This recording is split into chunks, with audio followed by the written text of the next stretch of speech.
গণভোটে হ্যাঁর সুনামি, দিল্লির সাউথ ব্লকে নির্ঘুম রাত। তারেক রহমানের মাথায় ঝুলছে ১৮০ দিনের তলোয়ার। দ্বিকক্ষ বিশিষ্ট সংসদে কি ভারতের দালালি চিরতরে বন্ধ হচ্ছে? ঢাকার বাতাসে আজ বারুদের গন্ধ নেই, কিন্তু আছে এক অদ্ভুত বারুদ ঠাসা নীরবতা। ভোরের আলো ফোটার আগেই বাংলাদেশের রাজনৈতিক টাইমলাইনে ঘটে গেল এক বিশাল ভূমিকম্প। কোনো বুলেট নয়, কোনো মশাল মিছিল নয়, এই ভূমিকম্পটি ঘটেছে ব্যালট বাক্সের ভেতরে, আর তার নাম গণভোট। মাঝরাতে যখন ফলাফল এলো, কোটি কোটি মানুষের রায় যখন একটি মাত্র শব্দ হ্যাঁতে পরিণত হলো, তখন শুধু একটি দেশের সংবিধান বদলায়নি, বদলে গেছে পুরো দক্ষিণ এশিয়ার ভূ রাজনৈতিক দাবার বোর্ড। হ্যাঁ, সংস্কার প্রস্তাব পাশ হয়েছে, কিন্তু এই পাশের মানে কি? এর মানে হলো গত ৫৩ বছর ধরে চলে আসা একনায়কতন্ত্রের চাবির গোছাটি চিরতরে সাগরে ছুঁড়ে ফেলেছে জনগণ।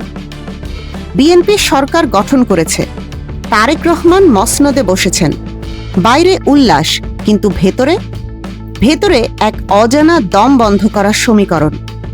কারণ এই হ্যাঁ জয় বিএনপির জন্য শুধু ক্ষমতার লাইসেন্স নয়, এটি এক অদৃশ্য শেকল। অন্যদিকে এই রায়ের খবর শুনে দিল্লির সাউথ ব্লকের ঘুম উড়ে গেছে। কেন?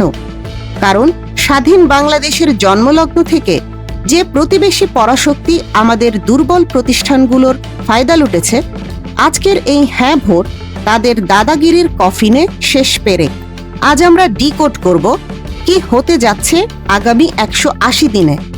আর কেনই বা বলা হচ্ছে বিএনপি ভুল করলে এবার পালানোর পথ হবে বঙ্গোপসাগর?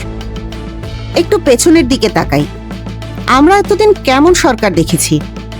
একজন প্রধানমন্ত্রী যার হাতের এক ইশারায় আইন পাশ হয়, বিচারক নিয়োগ হয়, এমনকি রাষ্ট্রপতির সিল মোহরও পড়ে।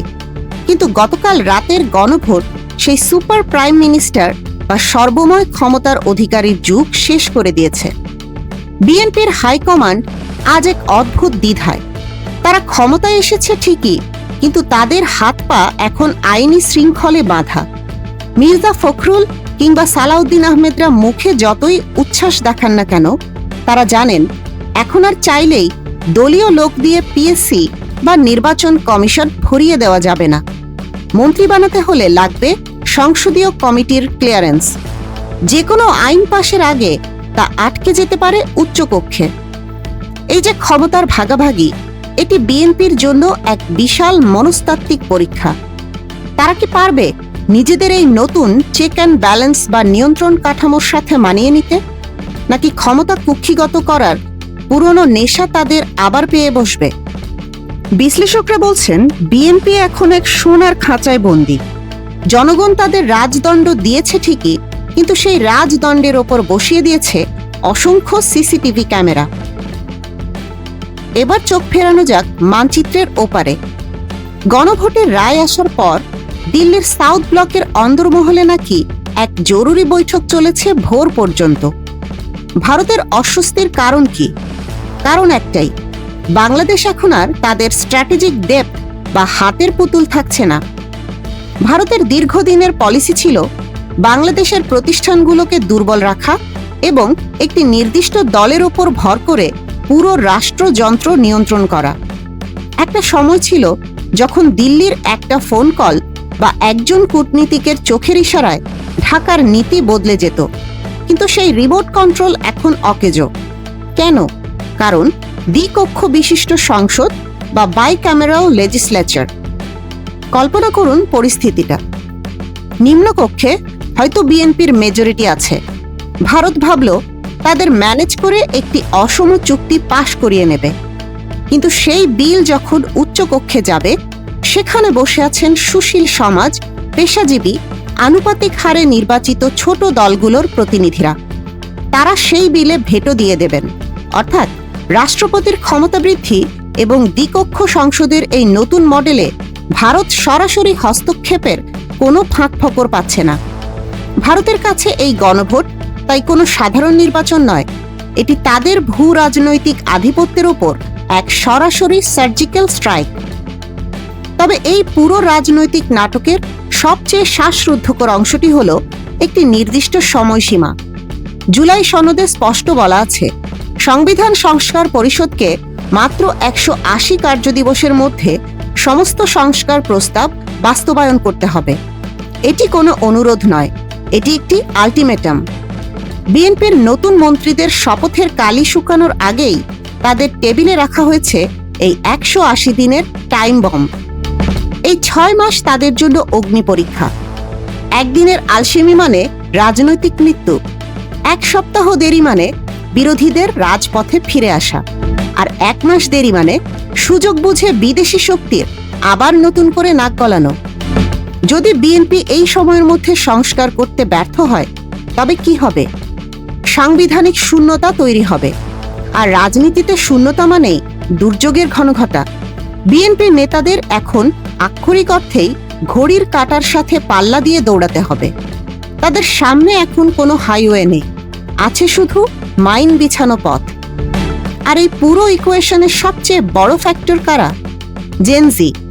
24 জুলাইয়ে আমরা দেখেছি এই প্রজন্মের স্পিরিট। এদের টিয়ার গ্যাস দিয়ে কাঁদানো যায় না, বুলেট দিয়ে থামানো যায় না। এরা সিস্টেম বদলাতে জানে। বিএনপিকে খুব ভালোভাবে বুঝতে হবে, এই তরুণ সমাজ কোনো রাজনৈতিক দলের অন্ধ ভক্ত নয়। তারা যদি দেখে বিএনপি আবার ভারতের ছায়াতলে আশ্রয় নিচ্ছে, আবার পুরনো দালালি শুরু করেছে, তবে এই প্রজন্ম 24 ঘন্টার নোটিশে আবার রাজপথ দখল করবে। তাদের স্লোগান ছিল, কারোর আদেশ মানি না আমি চিরস্বাধীন, আমি না মানি আইন, আমি না কারোর অধীন।